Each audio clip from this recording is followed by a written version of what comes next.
We need to have more people in STEM, we need more people in trades, and we need more people that are becoming innovators. New college grads are facing an especially hard time with an unemployment rate of 4.6% compared to the overall jobless rate of 4.3%. In Washington, Caroline Shively, Fox News. The Edge at 11 starts now. Tonight on The Edge, a spine-tingling discovery in Wayne. A surveying crew stumbles on a human skull. Fox News' Jessica Dupnack is joining us live to explain how investigators are trying to piece this case together. Jess, what can you tell us?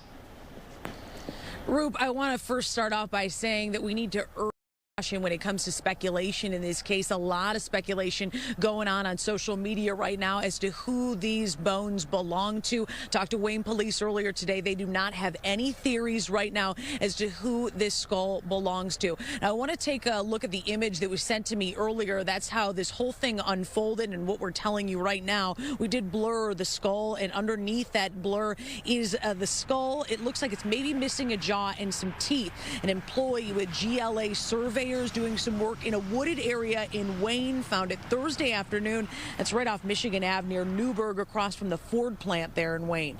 Wayne police say they think this skull is part of the skeletal remains found back in March in that same area, and those are still unidentified. Now, a forensic anthropologist we talked to said that next they'll start to determine if it's a male or female using the skull and pelvis. Then measurements can be taken of all of the bones to help figure out age and race, and then a dental exam. But in this case, as I said, the skull has no teeth. Once we kind of have an idea of what we call the biologic profile, who does this match up with any of these missing persons reports, then we will get information from a potential missing person. And if they have x-rays of their head or a CT scan or dental x-rays, and we will try and match them up and compare them point by point. So yeah, first they go to those missing persons cases. If they find dead ends there, then they can obtain DNA from the bones, and that can be run through a number of DNA databases across the country. But again, this is a very lengthy process. If you think this first round of skeletal remains that were found in March still have not been identified, this can take years, and it's a really tough situation for those families who may find a little hope in seeing that there are remains and maybe they'll get some closure. But again, I urge speculation not to speculate in this situation.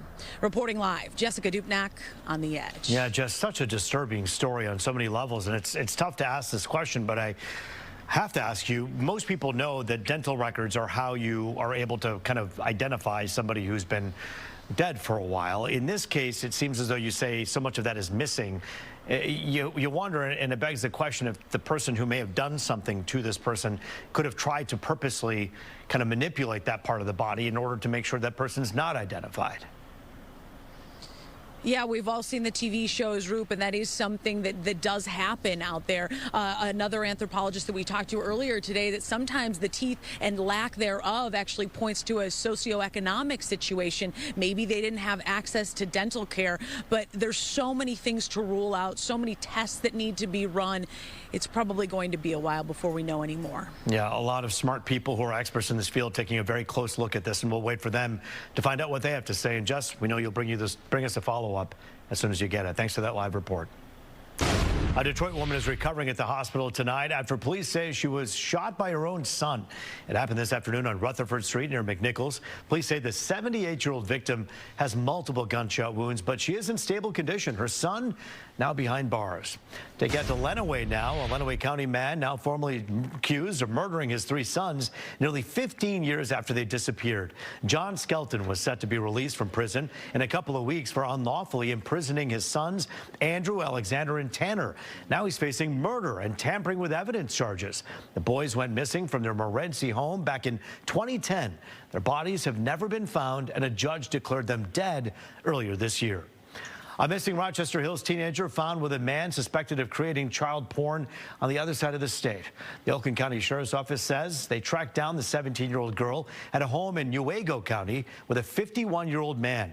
That suspect is now in jail on charges of harboring a runaway, manufacturing child porn, and gun-related offenses. The teen is heading back home to Oakland County now.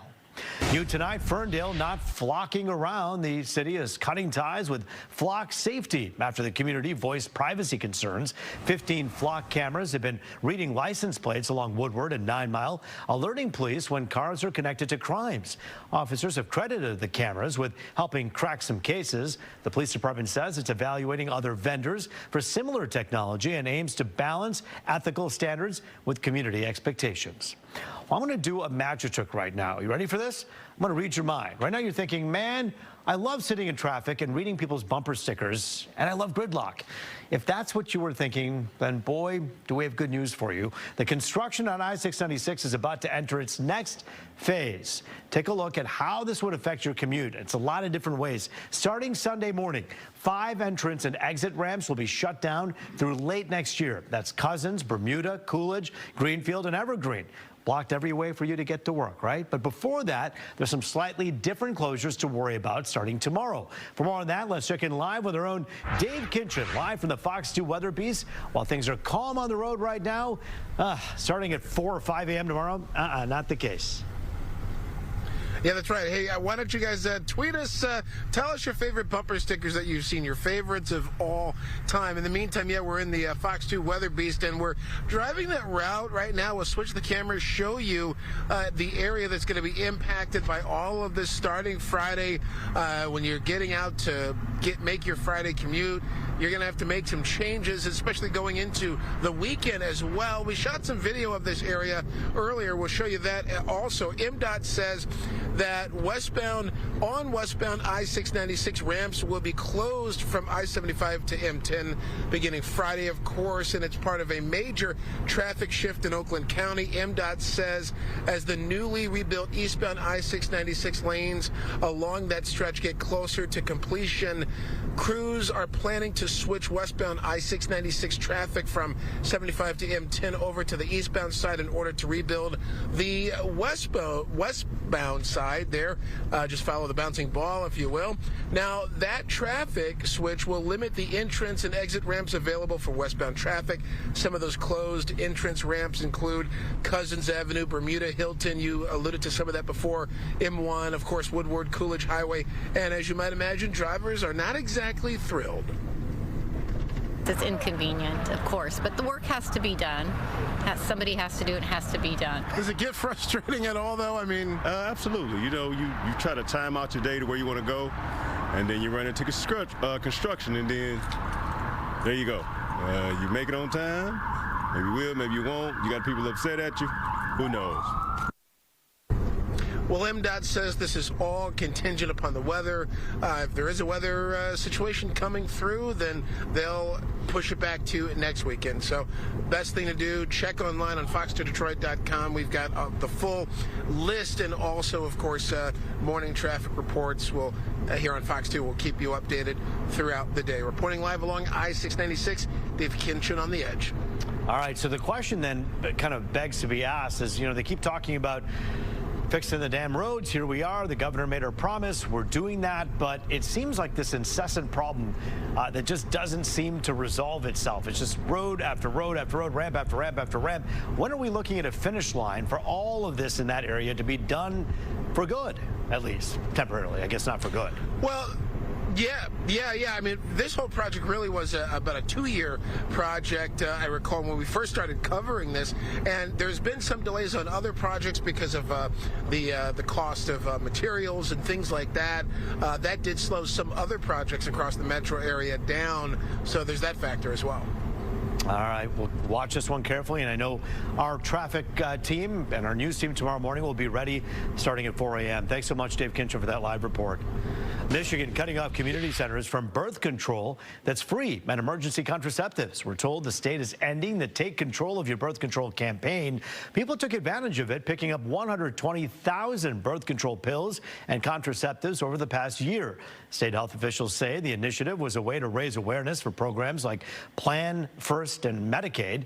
We're told the free program could possibly come back in the future. A new CEO taking control of Gleaners Community Food Bank. Angela Maloney is stepping into this new role. She's currently the president and CEO of the Catholic Foundation of Michigan. She's expected to start her new job in January. And mark your calendar for next Tuesday when Fox 2 teams up with Gleaners for another Double Your Donation Day. Well, tonight, the Lions weren't the talk of the town at Ford Field. Instead, it was dozens of police officers from Detroit, firefighters and first responders. Fox 2's Lauren Edwards takes us to the event honoring the men and women for all of their hard work. Ford Field behind me here in downtown Detroit is known as home of the Lions, but just for a little bit, it was a sight and a celebration for some local heroes. Take a look. We were there earlier. Now, it was the 13th annual Above and Beyond Award ceremony. 600 people filled one of the concourses of Ford Field, including the 37 Detroit police officers, firefighters, and EMTs who were honored for their courage and compassion while on the job throughout the year. Two recipients Fox 2 spoke with shared their stories of heroism. We got called to a house fire, Porter civilian trap, so we were able to get in with the hose line before it had water, so no protection from the hose line, but zero visibility, hoarder conditions. It was very, very hot, but one of the other fires was able to get him, and because of the hoarding conditions, we kind of had to each take a turn dragging him a little ways to get him to the stairway and out. Being in this line of work, you know that block parties and guns don't really go well together, so being proactive, we want to get there before anything can happen so we don't have to be reactive. As we approached the location, we observed a vehicle shooting into a crowd, resulted with 2 people being killed, 5 others being injured. Vehicle takes off, we pursue it, they hop out on foot, hop out, chase after them on foot, get the bad guys. It's another day's work done. So the two you just heard from walked away with shining medals themselves, and their teams got them as well. And one of the special moments of the night is when all of the teams made a tribute for all of those who walked away with awards. Reporting here in downtown Detroit, Lauren Edwards, On the Edge. A train packed with passengers nearly taking a deadly detour. Coming up, how the conductor's conduct played a part. And a golf course in Florida has seen better days. Why police say a teenager decided to drive onto the green and do donuts. That's coming up on The Edge. Rich, over to you. And Roop, it's chilly out there, but it's all quiet. Mid-20s around Ann Arbor, 41 Mount Clemens. There's Howell at 34 degrees. On average, we're down to 33, but it's quiet into tomorrow. Now, Saturday, we warm up to 62 with a stray shower chance. A check of the 7-day right after the break.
Compared to early in the week when we had wind chills in the teens, it's not all that bad. It's quiet around southeast Michigan. Notice this developing warm front off to our west with more clouds over Lake Michigan down through Indianapolis and Cincinnati. But we do stay dry into the morning hours. In fact, tomorrow is going to be another dry day. 53 the high today, 31 the morning low. Here are your averages. Look at the record, 7 and 7 degrees. Back in 2019, that was in the wake of that Veterans Day storm that brought us 8 to 9 inches of snow. But again, that was 6 years ago. Right now, 25 Ann Arbor, 34 in Howell. There's 36 in Windsor, 41 Mount Clemens as we speak. Not much of a breeze left. It was breezy this afternoon. Tomorrow, there's going to be less wind around, and then the breeze does pick up again Saturday and Sunday. 33 in Mount Pleasant, 28 for the tip of the thumb. That's a cool spot. 43 in South Haven. There's Mackinac Island, 45. So high pressure keeps us dry for Friday and Saturday morning. Then we'll be watching this fast-moving cold front that'll bring a few spotty showers to the region Saturday afternoon. It does turn cooler in behind that next frontal boundary. You'll see it all in the 7-day forecast. Cool and dry tonight, down to 33. Tomorrow, back to 53 with a mix of sun and clouds. Not a bad-looking Friday. And then right there's the 7-day forecast. A chance for a spotty shower Saturday, but most of the 7-day is rain-free. We're going to check it for you starting at 4 a.m. I watched it blow up. All of a sudden, boom. I was in there sleep, and I just heard a boom, and it woke me up out my sleep. I'm like, oh, my God. I thought something happened to my house because I run to the door and seen that. I'm paranoid. I'm scared. I'm just ready to move. Neighbors on Detroit's west side shaken after a home was blown to pieces. Nobody was hurt, but it was a pretty close call. Take a look at all that debris scattered around the house right there on Fourier Street in St. Martin's. Neighbors tell Fox 2 they smelled gas before the blast, but it's still not clear what caused the explosion. DT and DFD are investigating tonight.